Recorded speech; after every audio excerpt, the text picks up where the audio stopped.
À 38 ans, Cécile est célibataire. Des relations sans lendemain et un compteur qui tourne. Il y a un an, elle prend une décision radicale. Elle va faire un bébé toute seule. Je ne me voyais pas avoir une vie sans enfant.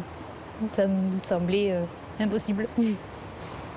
À la limite, je me voyais plus célibataire avec des enfants qu'en couple et sans enfants. Se faire inséminer, c'est pas une chose à laquelle on pense naturellement.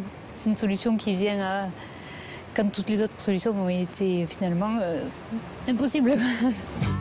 Pour réaliser son rêve de maternité, Cécile choisit de se faire inséminer artificiellement. Un procédé illégal en France, mais autorisé en Espagne. C'est donc là-bas qu'elle ira. Il y a 7 mois, elle se jette à l'eau et prend contact avec une clinique espagnole sur Internet.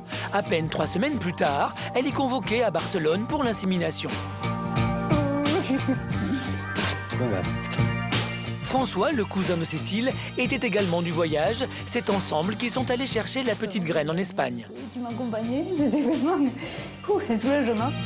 Si François a accepté d'épauler sa cousine, il n'est pourtant pas un adepte de la méthode. Je ne suis pas une fille, mais je ne l'aurais pas fait puisque pour moi il faut absolument qu'il y ait le père et la mère. Mais le choix que toi tu auras fait et que si je peux être utile, alors là moi pas de souci, hein, on peut compter sur moi. En fait j'ai pris la décision seule, mais c'était quand même bien de savoir qu'il y avait des personnes qui me soutiendraient.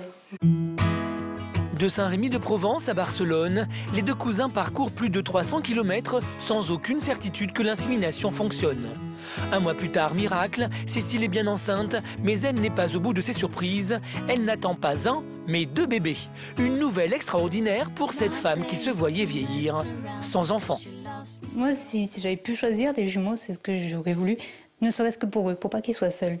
Parce que quand je me projetais dans l'avenir avec un bébé, enfin un enfant, je me disais on va être dans une sorte de tête-à-tête et c'est mieux s'ils sont 2 parce que ce sera beaucoup plus vivant pour eux. Je me dis avec 2 bébés, je n'aurais pas autant de temps à leur consacrer, je serais peut-être moins, de les étouffer s'il y en a 2 que s'il n'y en a qu'un seul. Aujourd'hui, Cécile est enceinte de 5 mois. Et si elle est totalement épanouie par cette grossesse, son entourage est inquiet, notamment son père. Je préférais que ce soit autrement, mais en cas de coup dur, il y a le mari ou il y a le copain, il y a quelqu'un. Tandis que là, chez les seuls, c'est autre chose. Alors, elle pourra compter sur nous, mais en fait, ce qu'elle pourra compter, c'est sur elle. Hein. Il n'y aura personne derrière pour bien seconder. Après, en même temps, je ne sais pas l'avenir. Mon désir, c'est pas forcément de rester seule avec les enfants. Si la possibilité se fait que quelqu'un les accepte comme les siens, je me suis pas dit je veux être maman célibataire. C'est que l'occasion s'est pas présentée avec la personne avec qui j'espérais que ça se ferait. Cécile n'a pas eu de chance en amour. Toutes ces histoires se sont soldées par des échecs. Faire un bébé toute seule, c'était sa dernière chance. Une décision d'autant plus difficile que Cécile sait qu'elle devra un jour la justifier auprès de ses enfants. Pour qu'ils connaissent toute la vérité sur leur histoire, elle écrit tout dans un journal intime.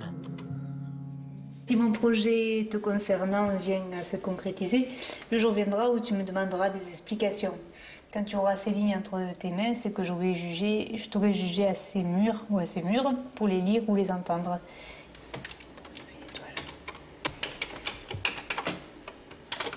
Je pense que déjà de tout petit, ils vont commencer à se demander pourquoi ils n'ont pas de papa assez rapidement.